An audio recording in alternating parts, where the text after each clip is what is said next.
Emma POV. Tulala ako paggising, hating gabi na base sa orasan na nakasabit sa may itaas ng kwarto ni Jason. Nandito ako ngayon sa kwarto ni Jason na mahimbing na natutulog, dahil sa makailang ulit naming paglalambingan.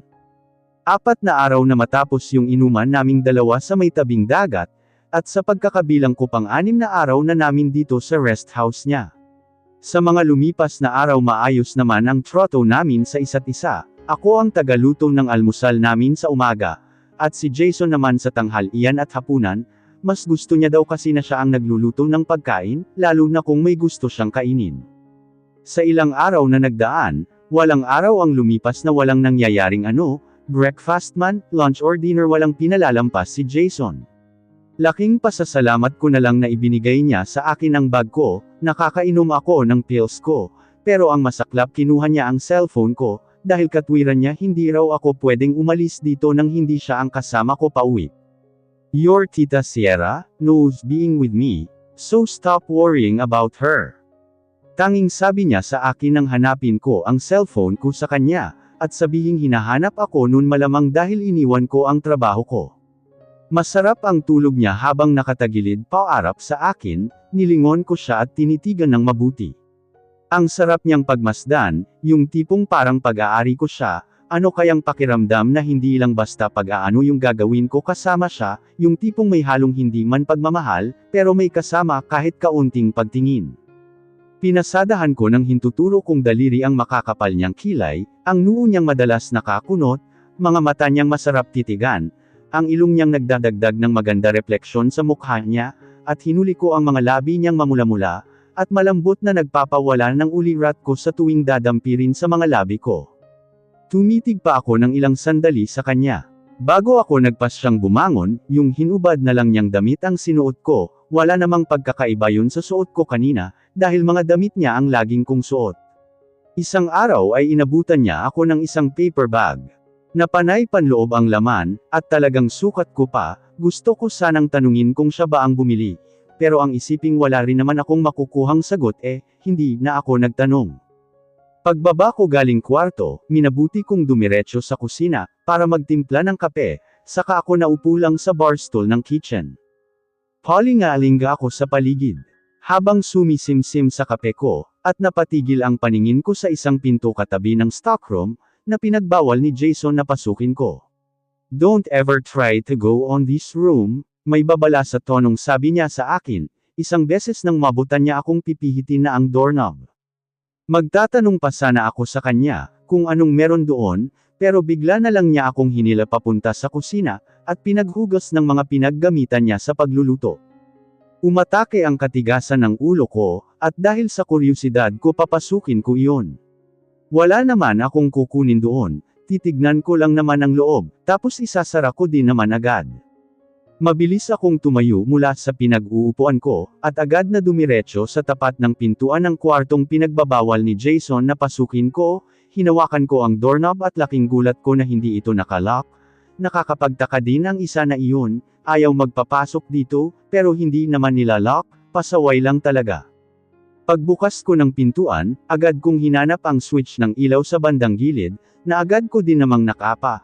Pagliwanag ay agad na bumungad sa akin ang hindi kalakihan, pero hindi rin naman kaliitang kwarto, na masasabi kong babae ang nagmamay-ari, dahil na rin sa mga magagandang gamit na kulay pambabae lahat.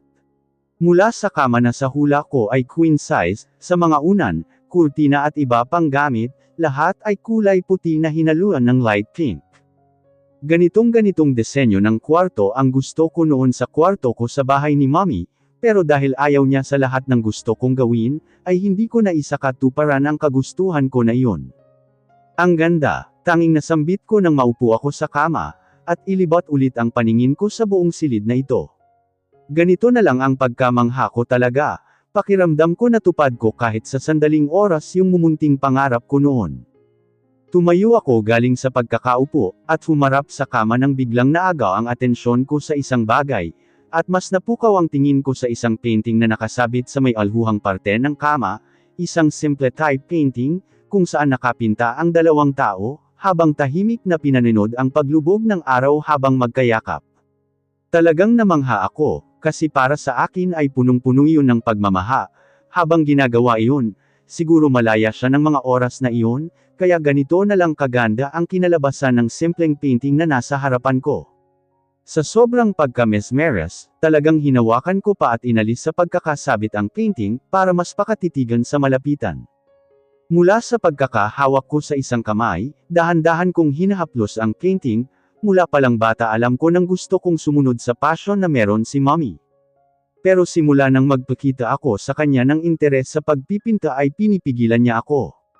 Pero kung hindi dahil kay grandma hindi ko mararanasan na matupad kahit minsan ang kagustuhan ko, pero nang mag-asawa ulit si mommy at magkaanak sila, hindi niya lang ako pinigilan, pinahinto niya pa ako, dahil ang kapatid ko raw na si Sheena ang dapat sumunod sa yapak niya bilang isang magaling na magpipinta, kaya sa tuwing susuway ako sa kanya, at makikita akong nag-ensayo, itatapon niya agad ang mga gamit ko, at ikukulong sa kwarto. Sa pinaka-babang parte ng pinta, ay may maliit na pirma at pangalan ng nasisiguro kong pangalan ng gumawa. Carrel, bigkas ko sa pangalan, tunog ng pinto ang padabog na binuksan, dahilan para magulat ako, at mabitawan ang painting at bumagsak sa paa ko. Who told you that you can enter this room? Pasigaw na antag ng isang boses, nakilala ko na kung kaninong boses. Hindi ko alam kung bakit bigla akong kinabahan at natakot, pero base sa itsura niya parang dapat nga ata akong matakot. Sa nanlilisik na mata at pulang-pulang tenga, alam kong galit siya. Tinignan ko lang kung ano, hindi ko na naituloy ang sasabihin ko, dahil mabilis niya akong hinila ng masakit sa magkabilang braso ko. Aray ko Jason, nasasaktan ako, nasasaktan kong sabi. I told you not to go to this room. Pero siya nga ka hindi mo sinunod ang sinabi ko, binasag mo pa yung painting, pasigaw niyang bulyo mismo sa mukha ko. Natatakot ako sa kanya sa mga oras na ta, kaya naman nag-iinit na ang gilid ng mga mata ko, at sumisikip ang paghinga ko, bakit parang galit na galit naman siya. You broke the painting, sigaw niya pa rin sa mukha ko, kasabay ng bigla ang pagtulak niya sa akin sa pader, para tumama ng malakas ang likod ko. Dama ko ang kirot sa paa ko, dahil siguro sa pagbagsak ng painting sa paa ko, at pagkabasag din mismo ng salamin nun sa paa ko. Nahihirapan man at takot ay sinikap kong tignan ang paa ko, at mas lalong sumikip ang paghinga ko, nang makita kong puro dugo ang kaliwang paa ko. Sunod-sunod na ang pagbuhos ng luha ko, pero sinisikap kong pigilan para makahingi ng pasensya kay Jason. Hindi ko naman sinasadya Jason, bigla ka kasing dumating at nagulat ako, kaya naibagsak ko yung painting, papalitan ko na lang, sorry talaga Jason, otol kong sabi sa kanya. How did you fix that? Wala kang ang kwentang tao hindi ba? Sigaw niya sabay piga sa mukha ko, sobrang galit talaga siya, at natatakot ako na baka anong magawa niya sa akin. Ano bang meron sa kwarto na ito para magalit siya ng ganito, at saktan niya ako ngayon? Nasasaktan ako Jason, tama na, may pag-iyak kong sabi. Umiikot na ang paningin ko, marahil dahil sa sugat na nasa paa ko, at sa pagsikip ng dibdib ko. Ayokong biglaan akong atakihin ng panic attack ko sa harapan niya. Kaya kailangan kong gumawa ng paraan, para bitawan niya ako at kumalma siya. Sinikap kong buuin ang boses ko, bago siya kausapin. Pasensya na talaga Jason, aayusin ko na lang, kung gusto mo babayaran ko na lang din, sorry talaga. Please bitawan mo na ako. Kasi nasasaktan talaga ako, nakikiusap kong sabi, habang patuloy na umaagos ang luha ko. Ngumisi siyang bigla, at unti-unting lumuwag ang hawak sa mga braso ko, pero laking gulat ko na bigla niyang sipuhin ng madiin ang buong mukha ko, para mas mapaiyak ako ng sobra. Sorry na Jason, hindi ko naman sinasadya. Sumisikip na talaga ang dibdib ko, at kung magtutuloy-tuloy ang pag-iyak ko, babagsak na lang ako bigla dito, kaya kailangan kong makuha ang gamot ko na nasa bag. Nanghihina man dahil sa takot. Habang naninikip ang dibdib, buong lakas ko siyang tinulak, at nagtagumpay naman ako. Habol-habol ko ang hininga ko, habang sapo-sapo ang dibdib, ay unti-unti akong napaupo sa sahig, naramdaman ko ang panginginig ng tuhod ko, at dinahan-dahan kong tingnan ang bandang paanan ko, na dapat ay hindi ko na lang ginawa. Mas lalong sumikip ang dibdib ko, at mas lalo kong naramdaman ang panganggapos ng hangin sa dibdib ko. Wala na rin tigil ang pag-agos ng luha ko. I'll bring you to the hospital, Mahinahon na niyang sabi, na may halong pagkagulat siguro, malamang sa pagkagulat sa nakikita niya sa mga oras na ito. Akmang lalapit siya sa akin, pero tinaas ko ang isang kamay ko, kaya napatigil din naman siya. Huwag kang lalapit muna please, humahagulgol kong sabi, yung bag ko nandoon ang gamot ko, pakuha please. May pag-aalinlangan man siya sa huli, lumabas din siya at agad na bumalik dala ang bag ko. Agad niyang inabot sa akin, at walang ano-ano man ay hinalungkat ko para hanapin ang gamot ko, nang mahanap ko na agad kong sinalpak sa bibig ko, at halos matapan ang ibang laman gawa ng nanginginig kong katawan. I'll bring you to the hospital, nag-aalala niyang sabi. Uuwi na ako please, iuwi mo na ako sa kondo ko, gusto ko sa kondo ko. Sige na iuwi mo na ako, umiiyak ko paring sabi, kung ayaw mo pwede bang pahiram na lang ako ng sasakyan mo, uuwi na ako ayoko na dito, natatakot ako dito, natatakot ako sa iyo, hindi ko alam kung ano pa ang gagawin ko, kung paano ko siya pipiliting iuwi ako, basta natatakot man ako sa kanya. At sa dugong nakikita ko, lakas loob kong sinabi sa kanya na gusto ko nang umuwi. Let me carry you to the car, akmang lalapit siya. Huwag kang lalapit, kaya kung mag-isa, basta wag kang lalapit. Humihikbi kong sabi. Inisang tingin ko pa ang paa kong may dugo, saka ko pinunit ang bandang ibaba ng suot kong damit para maitali sa dumudugo ko paring paa. I told you I'm sorry, pero hindi ka nakinig sa akin, humingi ako ng pasensya. Pero hindi mo tinanggap, humihikbi kong sabi habang nagtatali, nahihirapan man pero sinikap kong magawa.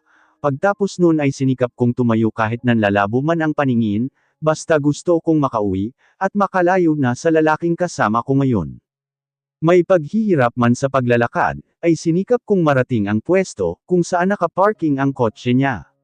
Sumakay kaming dalawa na kapwa walang kibo, kung may ingay mang maririnig sa pagitan namin, yung mga hikbi ko lang. Pasensya na sa istorbo. Papalitan ko na lang yung painting, sorry walang buhay kong sabi. Nakalma ko na ang sarili ko.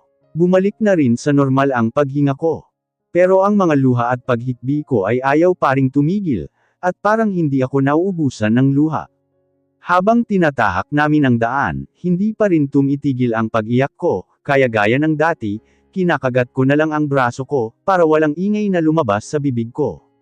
Pansin ko ang paulit-ulit na pagtingin sa akin ni Jason, pero hindi ko siya pinapansin, kung kaya ko pang mas pabilisin yung takbo ng sinasakyan namin, makalayo lang agad sa kanya, ginawa ko na. Masakit ang sugat sa paa ko, dahil sa pagbagsak at pagkabasag ng salamin sa mismong paa ko, kaya namamaga agad ito pero tinitiis ko, ayokong madala sa ospital, ayoko sa ospital, kaya ako ang gagamot sa sarili ko, pag nakauwi na ako sa kondo ko. Hindi ko lubos maisip na yung taong kasama ko ng ilang araw, na nagparamdam sa akin na komportable ako, ay isa rin pala sa mga taong magpaparamdam ng takot sa akin, at sasaktan ako ng higit sa inaasahan ko. Mabilis ang naging biyahe, dulot na rin siguro ng madaling araw ang naging biyahe namin, kaya agad kaming nakarating ng Maynila, at nang makita kong nasa parking na kami, kung nasaan ang kondo ko, ay agad-agad akong bumaba. Salamat sa paghatid. Pasensya na ulit sa abala Mr. De Alvas, pwede na po kayong umuwi, walang emosyon kung sabi, sabay padabog na senarya ang kotse niya. Ika-ika man ako at halo-halong pakiramdam sa katawan ang nararamdaman, ay sinikap kong marating ang unit ko. Automatikong napasalampak na lang ako sa sahig pagkasara ko ng pinto, at saka ko hinayaang bumuhos ang luha ko. Sobra akong nasasaktan, at sobra akong natatakot sa kanya. Hindi ko na alam kung ano pa ang mararamdaman ko, siguro nga syunga ako at walang kwenta, kaya ganun na lamang kung itroto ako ng mga tao sa paligid ko. Gusto kong tumigil ang luha ko pero ayaw talaga, kaya para maibsan ang bigat sa dibdib ko, sinusuntok ko ang dibdib ko, at sinasampal ko ang sarili ko. Hindi ko na alam kung bakit pa ba ako nabuhay sa mundo, kung mahihirapan lang din naman pala ako. Ang syunga mo Emma, sisi ko sa sarili ko. Bagay lang sa'yo yang napala mo, syunga ka kasi, dapat nawala ka na nga lang, mas ubra pa yun sa lahat. Sinabihan ka na nga niyang wag papasok sa kwartong yun, pero pumasok ka pa rin, kaya ayan bagay lang sa'yo yang ginawa niya sa'yo, tuloy kong pagkausap sa sarili ko. Ang liit ng kasalanan ko, pero bakit kailangang saktan ako? Bakit palaging kailangang sobra ang matanggap ko? Tao rin naman ako, nasasaktan rin naman ako. Okay lang umiyak, wala naman makakarinig sa akin, saka eto lang ang makakatulong sa akin para gamaan ang dibdib ko. Nasa punto na ako ng buhay ko, na pakiramdam ko okay na ako, na masaya ako. Nung mga araw na siya ang kasama ko, aminado na nga ako sa sarili ko na may kung anong espesyal na nararamdaman ako para sa kanya, tapos ganito ang mangyayari, tipong bangungot lang pala ang lahat. Saka maigi na rin pala itong nangyari, yung pisikal na sakit kaysa lumalim pa yung nararamdaman ko sa kanya mahigpit niyang pinagbawal na wag akong mahuhulog sa kanya. May choice naman akong umayaw sa kasunduan namin, pero dahil natatakot akong malaman ni Daddy ang nagawa ko, pumayag ako, pero hindi ko alam na kahit ogag ang lalaki na iyon ay mahuhulog ako. Ang daya ng mundo, talagang hindi ako hahayaang sumaya, kahit sandali lang.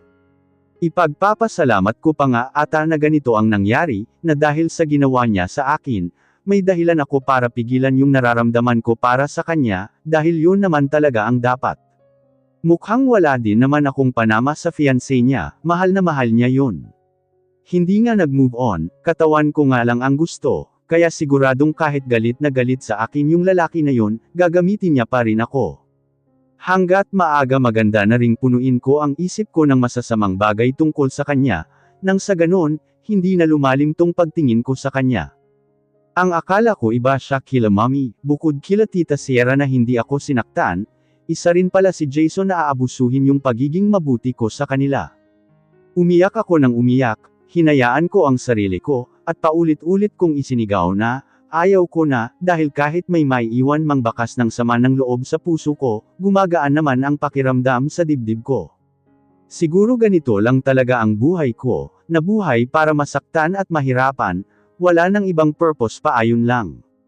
Pinipilit ko namang maging matatag hanggat kaya ko, kaya eto nga ako ngayon mag-isa kahit nagdurusa at walang nagmamahal.